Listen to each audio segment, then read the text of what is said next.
কোনো কথা আমি শুনবো না। নিজেরা কষ্ট পাচ্ছ পাও, কিন্তু বাচ্চাটাকে কষ্ট দেওয়ার অধিকার কারণ নেই। তুমি মানো আর না মানো, আমি হচ্ছি ওর মামা, আর ওকে বাঁচিয়ে রাখার মতন অধিকার আমার আছে। বলো আছে কিনা? দিদির জন্য আর ওই ছোট্ট মামুর জন্য আজ যদি আমাকে চুরি করতে হয়, ডাকাতি করতে হয়, তাতে আমার কোনো লজ্জা নেই, কোনো সংকোচ নেই। তুই দিনের পর দিন চুরি করে যাবি আর আমি সব সহ্য করবো না? ভেবেছিস নাকি তুই? আর তোমাকেও বলি দিদি, আমি তো বারবার বলছি আমি তো ফ্রি আছি। তোমার বাজারের ভাতটা যদি আমি নিই, তোমার অসুবিধাটা কোথায়? অসুবিধা তো একটাই, চোরের হাত থেকে বাঁচতে গিয়ে ডাকাতের হাতে পড়া। যাইবাবু, মামুর জন্য দুধের কৌটো আর দিদিভাইয়ের জন্য কিছু ফল আর কিছু অল্প টাকা আছে, এটা রাখুন। কই নিন যাইবাবু। না গোরা, রোজ রোজ তোমার কাছ থেকে এভাবে সাহায্য আমি নিতে পারবো না। হেমা, আমি সাহায্য কোথায় করছি? এটা তো আমার কর্তব্য। দেখো গোরা, যদি তোমার কোনো কর্তব্য থাকে তা তোমার দিদি ভাইয়ের জন্য আছে। তাই তুমি যা দিতে চাও বলিকে নিজেই দিও, আমাকে ওর মধ্যে জড়িও না। কিন্তু আমার যে ভীষণ ভয় করে যাইবাবু। ভয়? দিদিকে ভয়? কেমন ভাই তুমি? যেখানে ভালোবাসা সেখানেই তো বেশি ভয়। আর তাছাড়া দিদিভাই যা মানুষ না, হয়তো এই সমস্ত দিতে গেলে আমাকে মেরেই বসবে। যাকে মা কালীর নামে একটা ফন্দি করেই ফেলি। হ্যাঁ, চলো। খোকা ঘুমোলো, পাড়া জুড়লো, বর্গি এলো দেশে। বর্গি কেন আসবে? খোকার বাবা আসবে। আর সঙ্গে আনবে কি? সঙ্গে আনবে দুধের একটা পুকুর। তখন খোকাকে আর খিদের জ্বালায় কাঁদতে হবে না, আর কাঁদতে হবে না।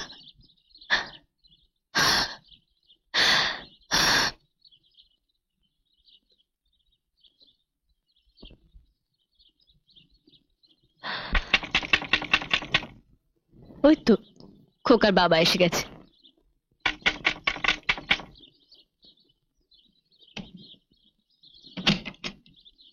এসো। কি দিদি ভাই? গোরা, তুই আমাকে ভেতরে আসতে বলবে না?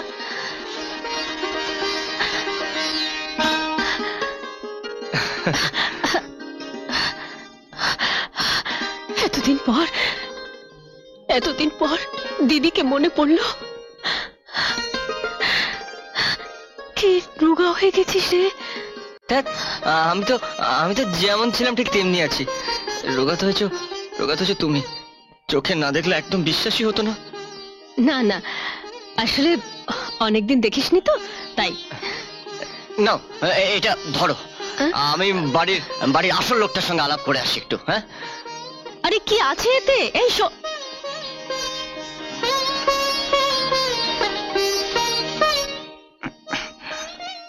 আমি কিছু জানি না, তুমি গিয়ে গোরাকে জিজ্ঞেস করো।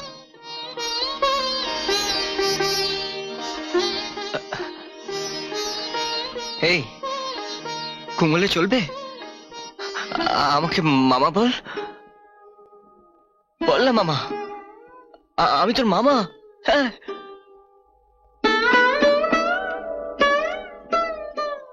দিদি ভাই কি সুন্দর বাচ্চা গো তোমার।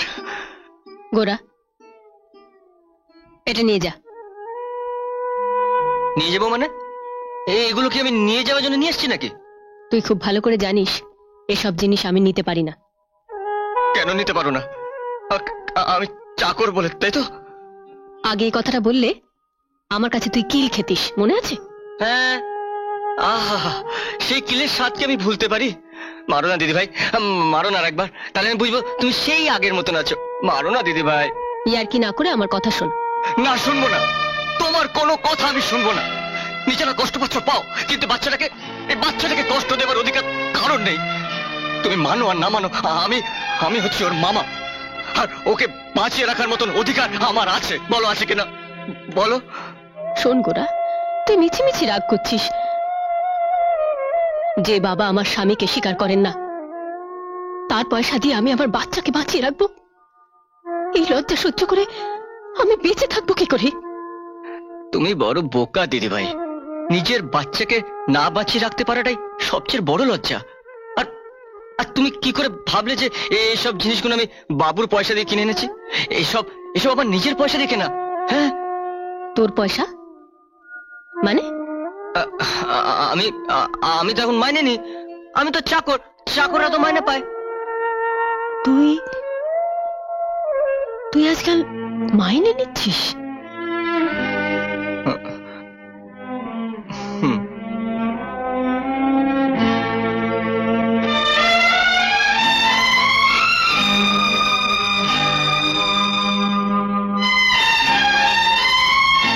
এতদিনে ও বাড়িতে তুই সত্যি সত্যি চাকর হয়ে গেলি রে গোরা, চাকর হয়ে গেলি।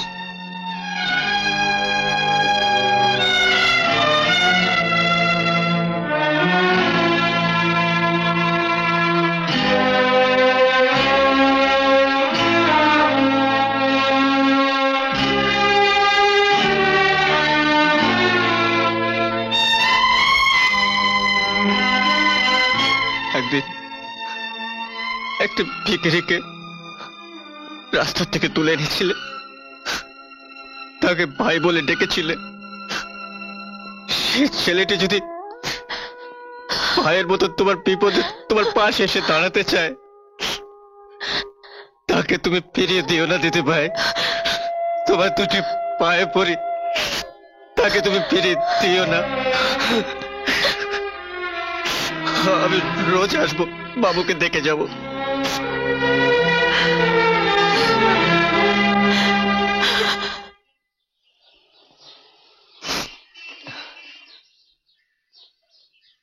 ব্যাস ব্যাস বাবু, আর কোনো চিন্তা নেই।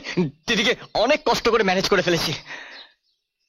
আচ্ছা গোরা, একটা কথা জিজ্ঞেস করবো? হ্যাঁ, জিজ্ঞেস করুন না। এই যে জিনিসপত্র তুমি দিলে, টাকা পয়সা দিলে, এসব কি সত্যি তোমার মাইনের টাকা থেকে আসে?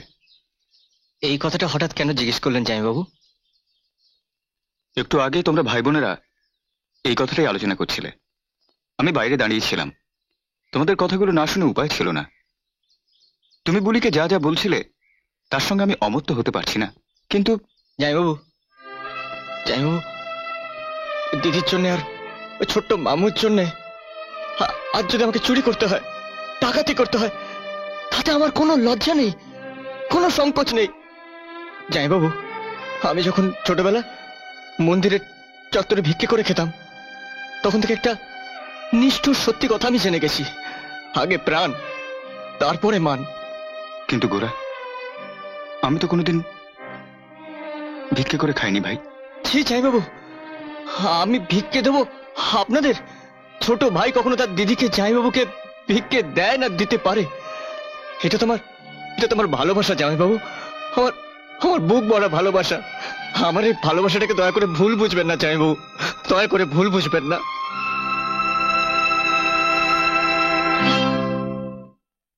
চোর কোথাকার! 1.5 কেজির এক টুকরো বেশি মাছ আনছে না গত কয়েক মাস ধরে, আর রোজ হিসেব দিয়ে যাচ্ছে 2.5 কেজির। আর তুমি তো বিশ্বাস করবে না, তাই একেবারে দাঁড়ি পাল্লা দিয়ে মেপে দেখিয়ে দিলাম তোমার গোড়ার কীর্তি। এই, তুই দিনের পর দিন চুরি করে যাবি আর আমি সব সহ্য করবো না?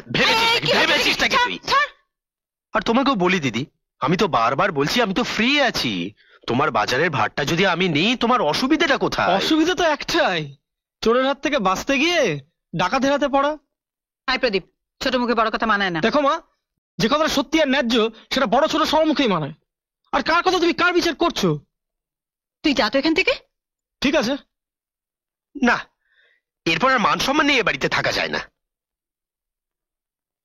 গোরা, সত্যি সত্যি তুই চুরি করিস? হ্যাঁ রে, দোকানদারদের তো বিশ্বাস নেই, ওরা বুঝি তোকে ঠকিয়ে দেয়, তাই না? গোরা, একবার বল, একবার নিজের মুখে বল তুই চোর নোস। আমি তোর কথা মেনে নেব। আমি চোর, হ্যাঁ আমি চোর, আমি চোর, চোর আমি, চোর আমি। চুরি করে আবার গলাবাজি? হ্যাঁ, গলা। কি করছিস কি? আমিও চল, সরে যা।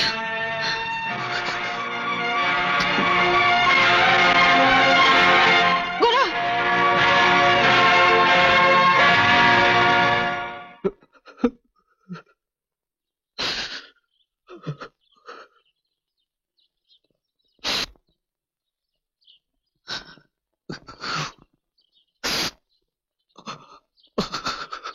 গোরা,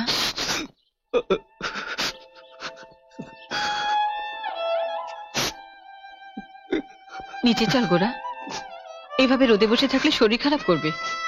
চোরের আবার শরীর। ওসব কথা ভুলে যা গোরা, ভুলে যা। কেন ভুলে যাব? মামা বাবা আমাকে বকলো, আমাকে মারলো, কই তুমি তো কিছু বললে না, তুমি তো জিজ্ঞেস করলে না যে আমি কেন চুরি করি। চুরি করার কারণটা তোমরা ভুলে যেতে পারো, কিন্তু আমি ভুলতে পারবো না, কোনোদিনও না।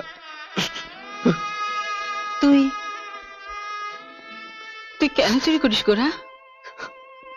আমি চুরি করি দিদিভাইয়ের বাচ্চাকে বাঁচিয়ে রাখার জন্য, দিদিভাইকে বাঁচিয়ে রাখার জন্য, দিদিভাইয়ের স্বামীকে বাঁচিয়ে রাখার জন্য। কি অদ্ভুত মানুষ তোমরা! মেয়েটা বাড়ির থেকে চলে গেল, তারপরে তার সম্বন্ধে ভাবার দরকার নেই তোমাদের। আজ কয়েক মাস হয়ে গেছে জামাইবাবুর চাকরি নেই, তার উপর দিদিভাইয়ের বাচ্চা হয়েছে। একবারও ভেবে দেখেছো তাহলে কোথায় আছে, কিভাবে আছে, কি খাচ্ছে না খাচ্ছে? গোরা, বাবু না হয় রাগে অন্ধ হয়ে গেছেন, কিন্তু তুমি তো মা। তাকে এতদিনে প্রমাণ করতে চাইছো তুমি মা নও, সৎ মা। গোরা, গোরা, আমাকে ক্ষমা কর গোরা, আমাকে ক্ষমা কর, আমায় ক্ষমা করে দে। মা, আমি তো চাকর, আমার সঙ্গে যা ইচ্ছে তাই করতে পারো, কিন্তু দিদিভাইয়ের সঙ্গে এরকম করলে ভগবান তোমাদের ক্ষমা করবে না মা, ভগবান তোমাদের ক্ষমা করবে না। হ্যাঁ বাবা, তুমি যাকে খুঁজছো সেই অফিসে কাজ করে, এই কয়েকদিন হলো।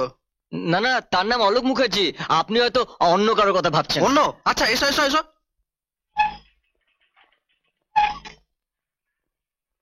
বড়বাবু, তখন আমায় কিছু বললেন? বললাম মানে, এক গ্লাস জল চাইলাম, তা কানেই গেল না, গটগটিয়ে সাহেবের ঘরে চলে গেলে। সাহেব চেনেছ না? সাহেব ডাব আনতে বলেছিলেন তো? অমনি লেজ নাড়তে নাড়তে তার ঘরে ঢুকে গেলে। আমাদের গ্রাহ্যই নেই, 4 পয়সার পিয়নের এত ফুটুনি। নিজেকে ভাবো কি বলো দেখিনি। আমি এক্ষুনি জল এনে দিচ্ছি। হয়েছে মশাই, দুপাতা বই পড়ে পরাজ্ঞান করছে। দেখো দেখো, ওই তো অলোক মুখার্জি, পিয়ন কিনা।